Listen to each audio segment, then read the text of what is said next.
देवल जी, राधे राधे। इनका इसी के साथ का ही क्वेश्चन है। महाराज जी, आपके चरणों में कोटि कोटि प्रणाम। महाराज जी, पढ़ाई क्यों आवश्यक है? क्योंकि अभी हमें यही सिखाया गया है कि अगर पढ़ाई करोगे तो उच्च पद प्राप्त होगा, अच्छा धन कमाओगे। क्या धन कमाना ही पढ़ाई करने का लक्ष्य? नहीं, नहीं, बहुत सुंदर है पढ़ाई पढ़ना। अच्छे पढ़ लिख करके अगर मास्टर बने, डॉक्टर बने, कुछ भी बने, तो आप हमारे राष्ट्र सेवा करेंगे। धन तो एक गौड़ विषय है।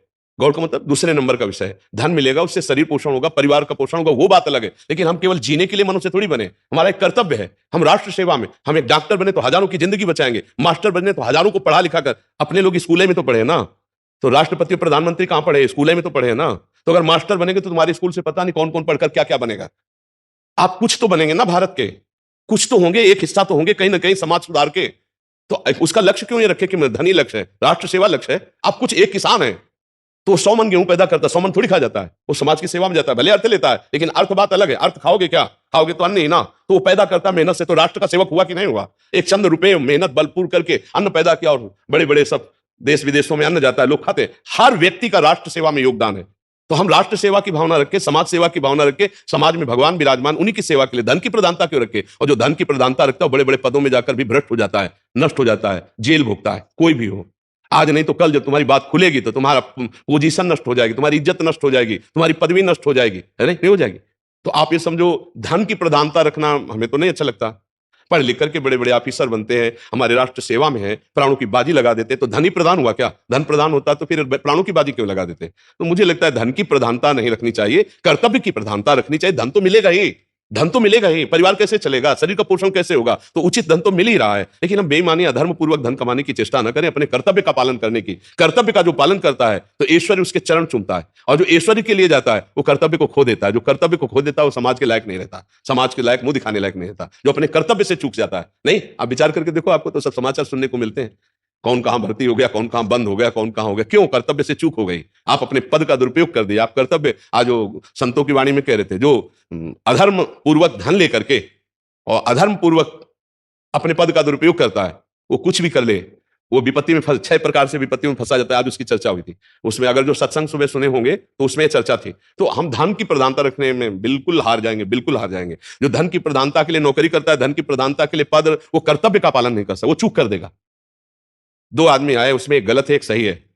जो गलत है, धन की प्रधानता यदि आप रखते हैं तो आपको 10 लाख रुपया देगा, वो कहेगा हमको छोड़ दो, उसको बंद। आप ऐसा कर दोगे, जब आप ऐसा कर दोगे तो आप गलत हो गए।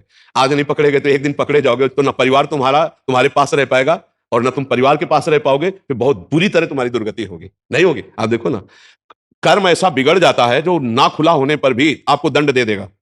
कोई चूक है, कोई कर्म है जो हमको दंड देता है। इसलिए हमको बहुत धन की प्रधानता नहीं रखनी, हमें धर्म की प्रधानता, कर्तव्य की प्रधानता रखनी। तो नमक रोटी खाओगे तो भी चौड़ी छाती करके आप समाज में जियोगे, और अगर रबड़ी रसगुल्ला खाने के चक्कर में पड़ोगे तो 1-2 बार में कहीं ना कहीं पकड़े जाओगे, फिर वो ठीक नहीं है। तो धन की प्रधानता क्यों रखें भाई? क्यों? आप बताइए ना। आप प्रश्न करता है, हम कह रहे धन की प्रधानता के लिए हम क्यों ऐसा लक्ष्य रखें कि हमारी पढ़ाई लिखाई का उद्देश्य धन? तो देखो ना, पढ़ाई लिखाई करके बहुत ग्रेजुएट होते हैं और अपराध के द्वारा धन कमा रहे हैं, अपराध कर रहे हैं, दूसरों के धन का अपहरण कर रहे हैं। बहुत वो देश सेवा में लगा देते, वही माइंड आप दूसरों की रक्षा में लगा देते, तो कितने। तो हमें लगता है धन प्रधानता रखने से हमसे चूक हो जाएगी, हमारी पढ़ाई बेकार चली जाएगी, हमारा सब कुछ नष्ट हो सकता है। हम राष्ट्र की, समाज की सेवा की प्रधानता रखें, धन की नहीं। क्यों? हाँ, समाज की प्रधानता, ये समाज भगवान का स्वरूप है। धन तो मिलेगा ही मिलेगा भाई। हमारी सरकार नहीं दे रही क्या? उचित भरण पोषण की व्यवस्था सरकार भी कर रही, और कुछ कुल परंपरा से सबके कुछ ना कुछ खान पान की व्यवस्था, खेती की भी होती है। तो हम समाज सेवा करें, राष्ट्र सेवा करें, जिससे भगवान प्रसन्न हो जाए, धर्म की रक्षा हो, हमारा राष्ट्र समृद्ध हो, तो हम भी उसी में तो हैं, हम भी सुखी रहेंगे। और ऐसा क्या कि इकट्ठे हमने ऐसी गलती कर दी कि सब नष्ट भ्रष्ट हो गया। परिवार वाले पढ़ा लिखा कर गर्व करते हैं कि हमारा बच्चा अमुक जगह है, और जब बच्चा से गलती हो जाती है तो ये बोलना मुश्किल हो जाता है कि हमारा बच्चा अमुक जगह था। रिश्ते नाते परिवार सबके मतलब चेहरे उदास हो जाते हैं, और वो उसका स्वयं जीवन संकटपूर्ण फंस जाता है। इसलिए बहुत धन की प्रधानता ना रखा जाए, धन तो मिलेगा ही, अपने कर्तव्य की प्रधानता रखी जाए। समाज सेवा, राष्ट्र सेवा, धर्म पूर्वक कर्तव्य का पालन, तो समाज सुखी हो जाए। ठीक है ना भाई? हाँ, ये नौजवान सब भाई इस बात पर ध्यान दे, धन का महत्व रखने से हानि हो जाएगी। धन का महत्व है ना, तो ना जीव का महत्व रह गया, ना समाज का। धन की जहां महत्ता, मुझे लगता है वहां गलती हो ही जाएगी, वहां हमसे त्रुटि हो जाएगी। अगर धर्म का महत्व है तो बात बन जाएगी। तो ऐसे आदमी का जीवन नर्क हो जाता है, जिसके अंदर धन धन केवल धन चाहिए, वो निश्चित पतित हो जाता है। धर्म और कर्तव्य और राष्ट्र सेवा, ये सुख का समय, ये हमारी सुख की समझ है, इसी से हम सुखी होंगे। देखो, कोई भूखा, उसको रोटी पवा के देखो, एक दिन तुम भूखे रहो तो देखो कैसा लगता है। सच्ची बात, तुम अच्छे अच्छे पदार्थ पाकर उतना सुखी नहीं होगे जिस दिन तुम किसी भूखे का पेट भर दोगे और तुम भूखे रहोगे। उस दिन तुम्हें जो आनंद मिलेगा वो अच्छे अच्छे पदार्थ पाने से नहीं मिलेगा। इसलिए बहुत पर उपकार पर हित सरिस धर्म नहीं भाई, ये सब भगवान के स्वरूप है। जिसको जो कर्तव्य मिले अपने कर्तव्य का पालन करो, भगवान प्रसन्न हो जाएंगे। तो सबसे बड़ा धन है संतोष धन। हृदय में चैन है, शांति है, संतोष है, आप सुखी हो। संतोष नहीं तो अरबों रुपया तो भी कुछ नहीं है, कुछ नहीं है। रुपये का बहुत बुरी तरह नाश है, बहुत बुरी तरह नाश। अगर बुद्धि नहीं है, ठीक से दिमाग नहीं काम कर रहा है, तो रुपए के लिए अपना नाश, और रुपया आ भी गया तो बहुत बुरी तरह नाश। अगर हम ये ध्यान दें कि हमारे भारत में कितने ऐसे गरीब लोग हैं जिनको चैन से भोजन भी नहीं मिलता है। धन का सदुपयोग ये है कि हमारे कितने गांवों में ऐसे गरीब भाई हैं जिनको मिर्च और रोटी पेट भरने के लिए नहीं। आप सच्ची मानना, अगर हमारे भारत का धन भारत में ही रहे और भारतीय ऐसे नागरिकों को जाए तो आशीर्वाद देते कि बेटा और बहू तुम्हारे सुखी रहे। तो हमारी तो बात थोड़ा कम अच्छी लगेगी सबको। सारे चल रहे हैं, जितने भी आपकी बातें हैं सब सुधर रहे हैं, जिंदगी बन रही है सब। हम यही चाहते हैं। हमारे माँ बाप को कोई नहीं पता था कि हमारी जीवन कैसे बनेगा, लेकिन आपने जो हमारा जीवन सुधारा है ना, वो हमारा जीवन। हम सब भारतवासियों की ऋणी है जो हमारी बात मान रहे हैं। हम धन्यवाद उनको देते हैं जो हमारी बात मान रहे हैं। आप सब हमारा बड़ा सहयोग करें। आज सत्संग में भी कहा, हम सबको प्रणाम कर रहे हैं कि इस कलिकाल में ऐसी मलिन अवस्था में आप एक संत की बात मान रहे हैं, आप बाबा जी की बात। जीवन ये है कि हमने क्या कर्म करेंगे जो आप जैसे हमारे धन महाराज जी मिले, जो हमारा जीवन सुधर गया। नहीं, भगवान की विशेष कृपा है कि हमने क्या कर्म किए होंगे कि हमारे भारतवासी बात मान रहे हैं, बस इतनी बात है। हाँ बाबा जी, हम नेपाल से भी मान रहे हैं बाबा जी। महाराज जी अब तो बच्चे भी आपके गुणगान गाते हैं। बस हम श्री जी की, ठाकुर जी की, गुरु जी की कृपा है कि जितने दिन शरीर है हमारे भारत की सेवा में रहे।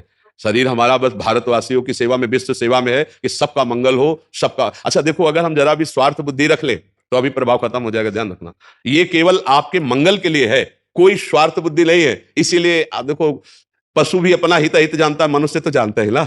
चालबाजी छुपती नहीं है और प्रेम भी नहीं छुपता, दोनों बातें। तो ऐसे ही भलाई और बुराई सबको ज्ञान है। तो आज जो हमारे भारतवासियों का कुछ भी परिवर्तन हो रहा है तो गुरु प्रताप से केवल अंदर लक्ष्य यही है कि सबका परिवर्तन हो जाए, सब सुखी हो जाए, इसीलिए परिवर्तन हो रहा है। अगर इतना भी स्वार्थ होता, स्वार्थ की गंध भी होती, तो ये परिवर्तन नहीं होता। प्रवचन तो लाखों प्रकार से हो रहा है, लेकिन परिवर्तन तभी होता है जब केवल आपके कल्याण के लिए प्रवचन हो, जब मन वचन कर्म से पूरी साधना करके। और हमें चाहते हैं हमारे भारतवासियों का कल्याण हो, इनका मंगल हो।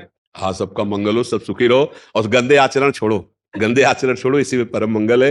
ये जो गंदे आचरण है आपके जीवनी शक्ति को नष्ट कर रहे हैं। आपकी श्वासें बहुत कम हैं और बहुत कीमती हैं। 50 वर्ष की कमाई हुई संपत्ति से 5 श्वासें भी नहीं खरीद सकते। ऐसी श्वासों में यदि राधा राधा कृष्ण कृष्ण बोलते हुए अपने कर्तव्य कर्म को करो तो परलोक भी बन जाएगा और ये लोक भी अच्छा हो जाएगा। तो इसलिए नहीं, नशा मत करो, गंदी बातें मत करो। अच्छे मनुष्य जीवन अच्छाई के लिए मिला, दूसरों को सुख प्रदान करो और राधा राधा नाम जप करो।